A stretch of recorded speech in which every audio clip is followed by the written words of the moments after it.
புச்சி பாபு நாயுடு காட்சியை மாற்றும் வரை மெட்ராஸில் கிரிக்கெட் ஒரு ஆங்கிலேயரின் விளையாட்டாக இருந்தது.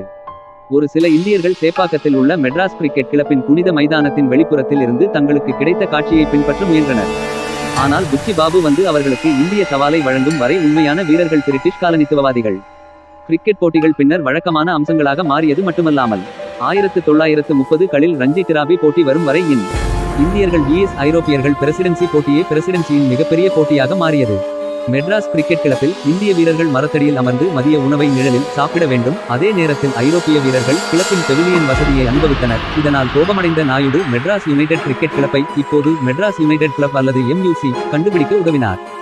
இது நகரத்தில் உள்ள இந்தியர்களுக்கு விளையாட்டை எடுத்துச் செல்வதில் கவனம் செலுத்துகிறது. 1888இல் அவர் எஸ்பிளனேட் அருகே ஒரு பகுதியை எடுத்து அதை சமன் செய்தார்.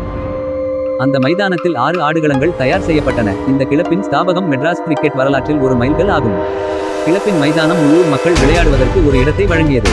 நாயுடு போட்டிகளை ஏற்பாடு செய்து இந்திய வீரர்களுக்கு பயிற்சி அளித்தார். தேவைப்படும்போது அவர் நம்பிக்கைக்குரிய நபர்களுக்கு தேவையான உடைகள் மற்றும் உபகரணங்களை வழங்கினார். MCCக்கு எதிராக கிளப் தொடர்ந்து விளையாடத் தொடங்கியது. மொதவரபு வெங்கட மகிபதி நாயுடு, புச்சி பாபு நாயுடு என்று அழைக்கப்படுகிறார். தென்னிந்திய மெட்ராஸ் கிரிக்கெட் வீரரின் தந்தையாக கருதப்படுபவர்.